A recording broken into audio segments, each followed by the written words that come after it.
Robert Jackson is an introduction of E. Barrett Prettyman, Jr. Barrett Prettyman was Robert Jackson's final law clerk.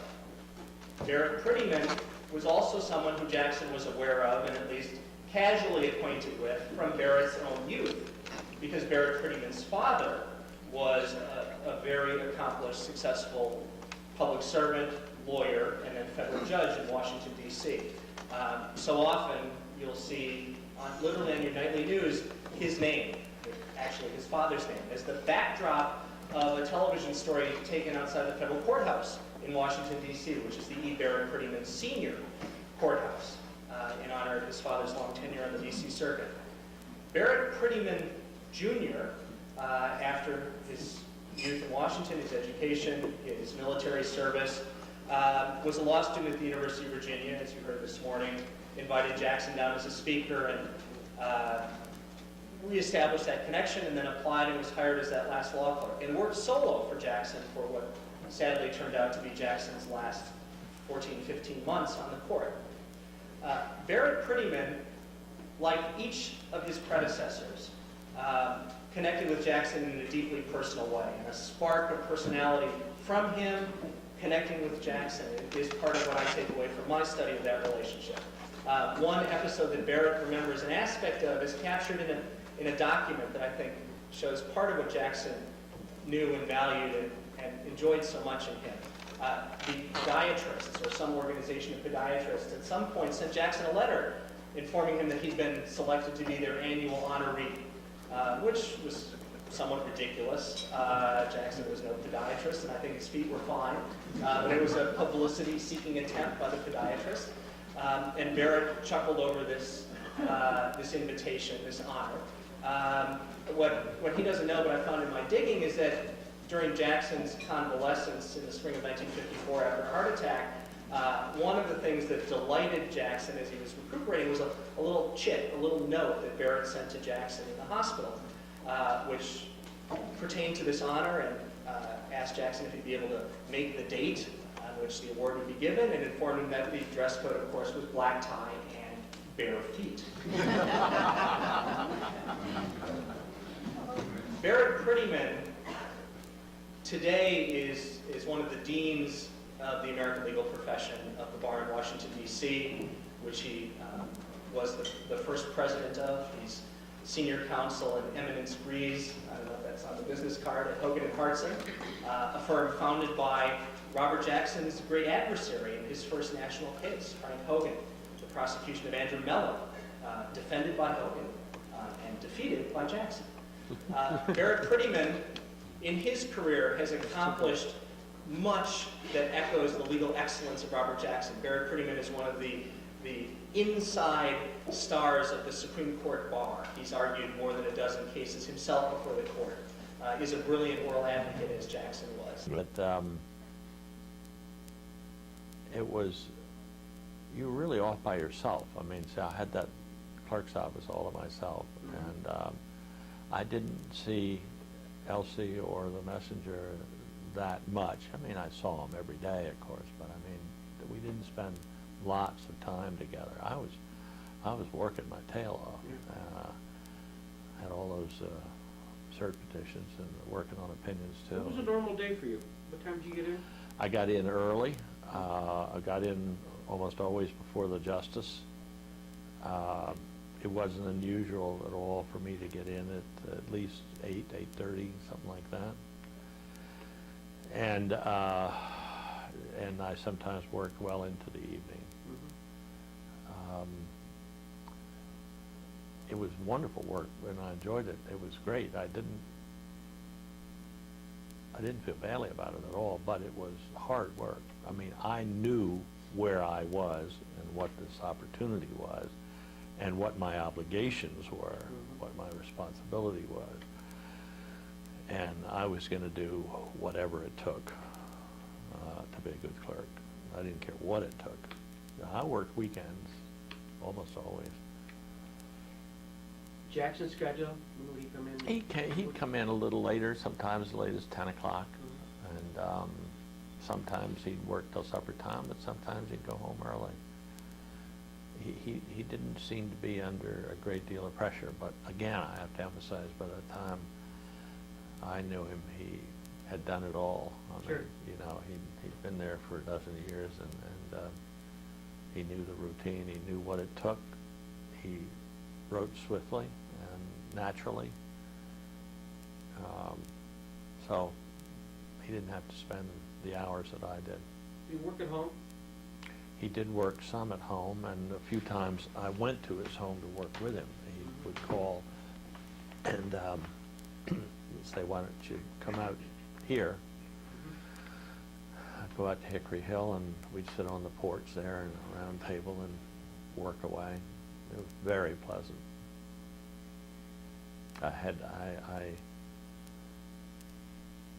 That house holds such memories because I didn't go there when John, President Kennedy, lived there, but I certainly went there many, many times when Bobby was living there, and I was there the night that Bobby was assassinated, the day he was assassinated. I was in, I think, Arizona, and I flew to L.A. Family asked me to go back to the house to be with the kids who'd been left behind. And I went back there, and there was a small group of us, including John Glenn, and finally Glenn said that he was going to go up and get a few hours sleep to wake him when Bobby died, because he was going to have to tell the children. And I went, I lay down in the little den there off the hallway in the front, and finally the Secret Service woke me and told me that Bobby died, and I had to go upstairs and wake up John Glenn and tell him so that he could tell the kids. So, I mean, I have memories stretching from those wonderful days in the sunlight working with Justice Jackson all the way over to Bobby's death. Segue onto that. You had a close relationship with the Kennedys. Specifically, was Bobby because of the... It was primarily with Bobby, and that started in law school, and then it went over when I was in practice.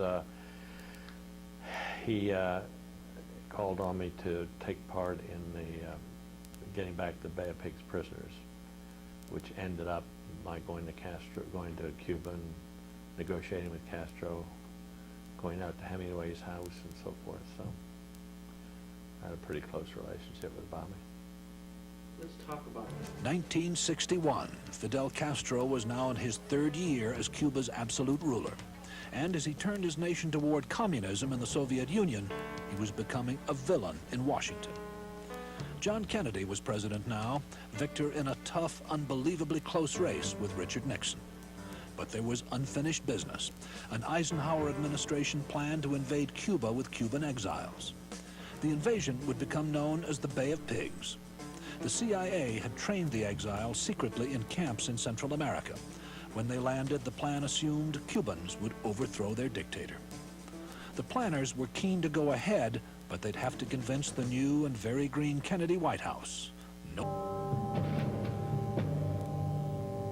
Few in the president's inner circle saw it coming.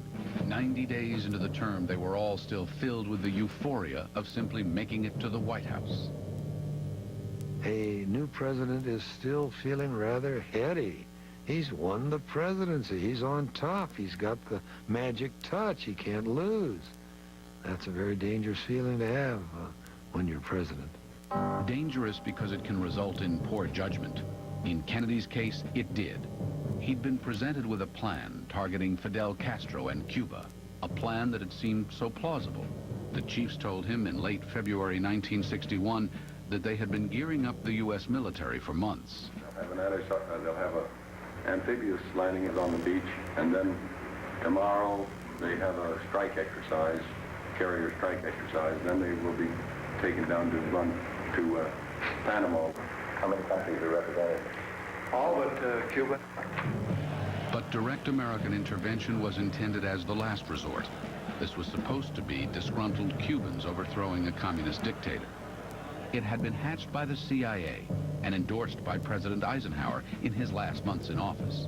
A covert operation that would remove Castro, restore American influence over the Caribbean, and project Kennedy as a man of action and accomplishment.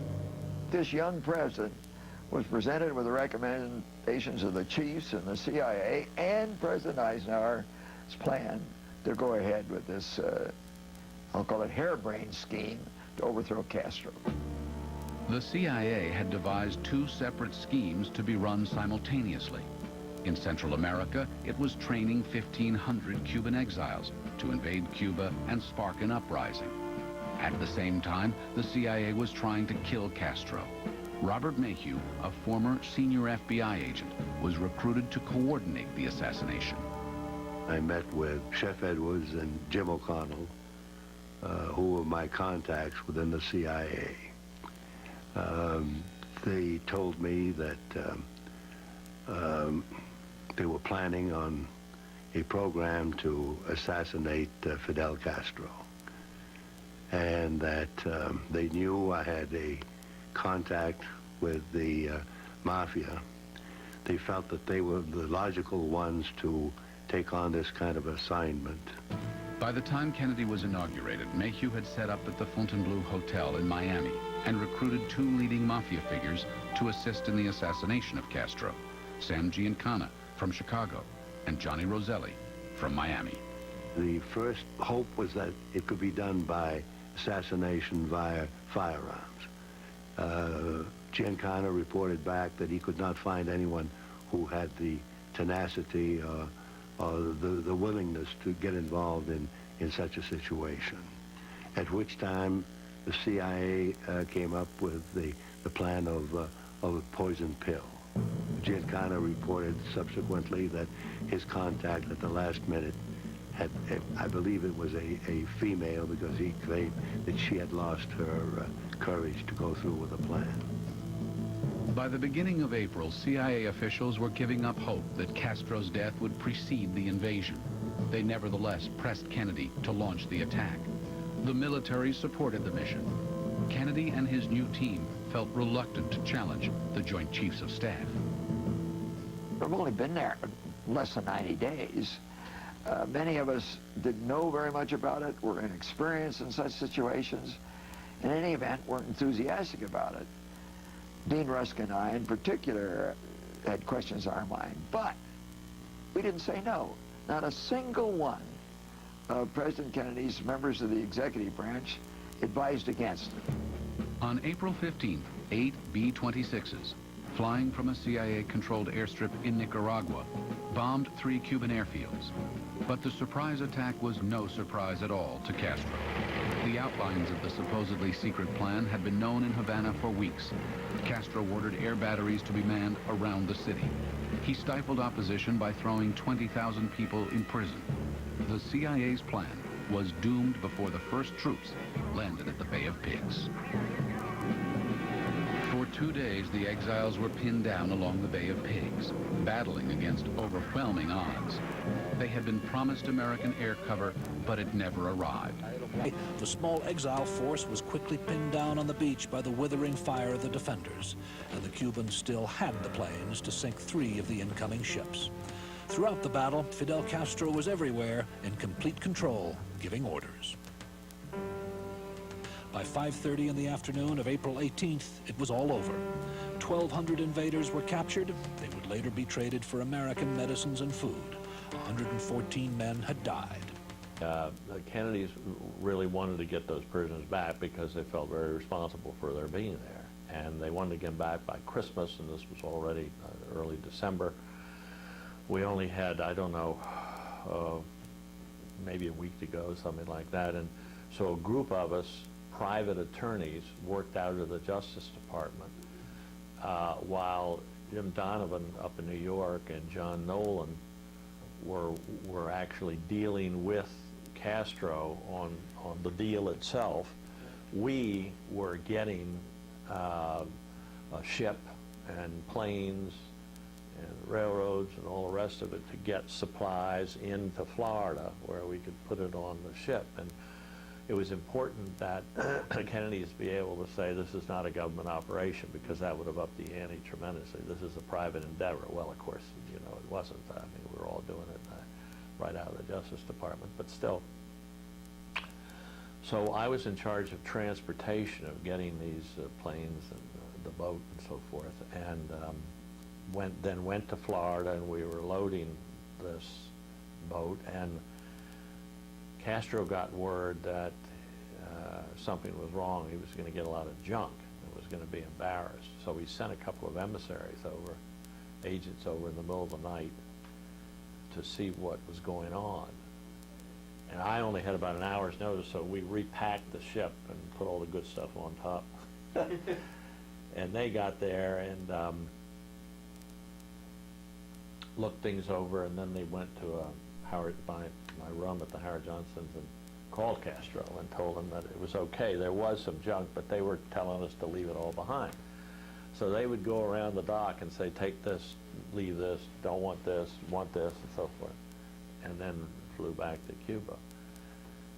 And of course, by the next morning, it was absolute chaos. Nobody knew what the hell was going and what was staying behind, and we had to get the ship out of there. And so I finally just said, load everything. We'll worry about it later. Mm-hmm. So we loaded everything on the ship, and I went to a phone booth and called Bobby, and I said, we have a little problem. I told him, in his typical fashion, he said, well, Barrett, I guess you just have to go down and explain to Fidel why he's getting all that junk. And the next thing I know, I'm on a plane for Cuba. The commander of our battalion got us together, and he said we had communications with brigade commander. This is over. It's been an honor for me to serve with you. You are on your own. And I saw the people saying, Chino, let's get out of here. We've been betrayed. We're going to get into the boats and get out of here. This is the biggest betrayal in the history of Cuba. Let's get out of here. More than 150 men died at the Bay of Pigs. For Jack Kennedy, this was the first time he had faced political defeat, and he didn't like it. After the Bay of Pigs, one night I was in with him, and he said, here we were, 50 of the brightest men, the best men, the most experienced men in the world, and we all sat around and we said, gosh, isn't this great? Isn't this a wonderful plan? And then he said, 5 minutes after it began to fall apart, we all looked at ourselves and said, how could we have been so stupid? Castro came out of the airport to meet me, and we had this conversation. I did not tell him. The ship was on its way. I figured I'd better wait for an opportune time. And just making conversation with one of his men, military men, I said, by the way, where's Hemingway's house from here? He said, well, it's up here in the hills. And he disappeared. He came back. He said, Fidel wants to take you. So we climb into these cars, Tommy guns all over the place, and off into the hills we go. And we get to Hemingway's house, and it's locked. They rush around the neighborhood trying to find somebody who's got a key, and Fidel is getting pretty upset. And they finally found a manservant of Hemingway's who'd been with him about 20 years, and who had a key. And he not only let us in, but took us in, and then showed us the whole house. And the house was just exactly the way Hemingway left it before. Half a bottle of booze, and the weights on the wall in the bathroom, and all this kind of stuff. Slats under the bed. He showed us everything. Stayed there for the afternoon, and sitting around the kitchen where the TV set was, where Hemingway used to watch the fights. And Castro, now speaking English,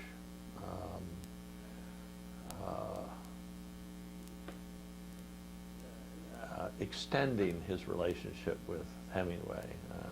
Turns out, I learned later, they only met once, but he made it sound as if they'd done quite a bit together. But in any event, finally, we got up and went down. We stopped once so some people could applaud Castro, and went down to the wharf, and the ship was there, and they had begun unloading, and the thing that they had unloaded was baby food, and it was to the sky. Incredible amount of babies, and Castro was ecstatic, and he ordered that the prisoners could start going out the next morning. And that's when I told him that he was also getting a lot of junk that he didn't want, and I tried to explain why, but he really wasn't interested at that point. I mean, he could see that he was getting the stuff that was going to be good. good. And he got a lot of pharmaceutical stuff and drugs and things. So I spent kind of a drunken night there at the Hilton, and next morning flew out with a plane load of prisoners, and really one of the most extraordinary events of my life, because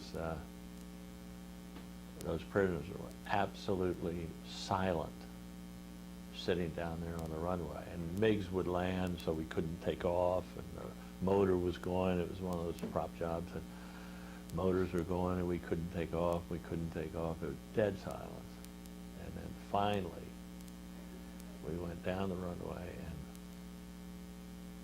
and as the wheels lifted off, it was absolute pandemonium. Cigars came out of nowhere. They were screaming and yelling and crying, and people were kissing me, hugging me. The whole trip back was amazing. Got back Christmas Eve, and the president had a Air Force plane fly us to Washington, and then he had a car. My then wife was in Baltimore with her parents, and so around 1 o'clock Christmas morning, and he called. The president called the next day. That's pretty remarkable. I can understand why that's a real highlight. And you had to feel awful good about the end result here. Well, I do, and there was a follow-up to it some years later that I still can't quite put together. We had a receptionist in our firm who came to me and said that she wanted me to write to Castro. And I said, why? And she said she had some very dear friends who had a family, Cubans, who lived in Havana years before. And the family got out, except they could not take with them a grandmother who was taking care of a retarded child in the family. And now they had heard that the grandmother was ill, and they didn't know what was going to happen to this retarded person. Could I write to Castro and ask for him to release the grandmother and the child? And I said, well, first of all, I'm not even sure it's legal for me to write to him, but secondly, he's not going to know who I am. He's not going to pay attention to me.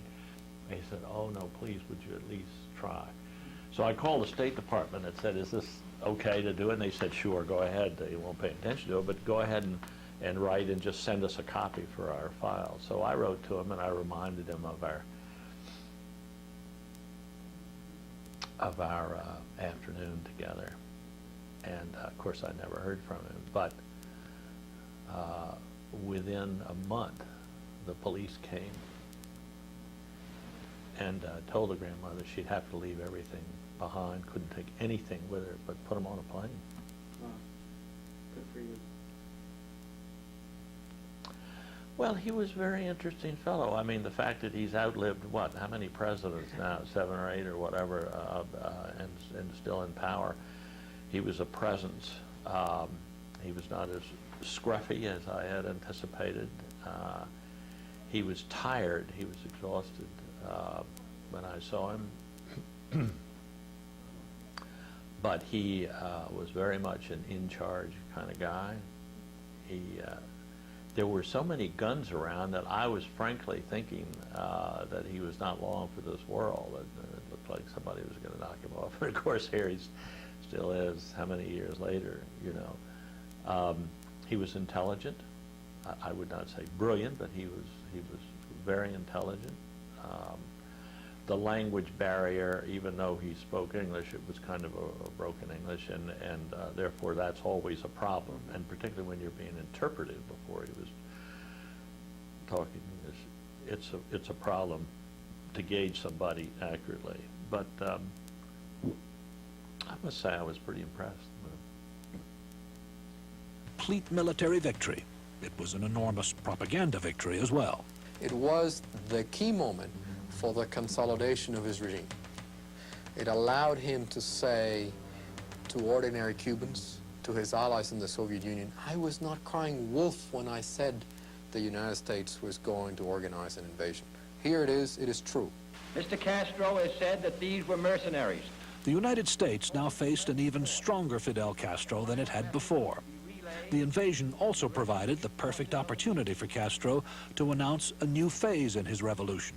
So it's not by chance that it was the day before the Bay of Pigs invasion, which he already knew was coming, we'd already bombed the airfields and so forth, that Castro for the first time declared the Cuban Revolution to be socialist. It was a transparent effort to lever support out of the Soviets. I'm a good socialist just like you, and you must come to my defense.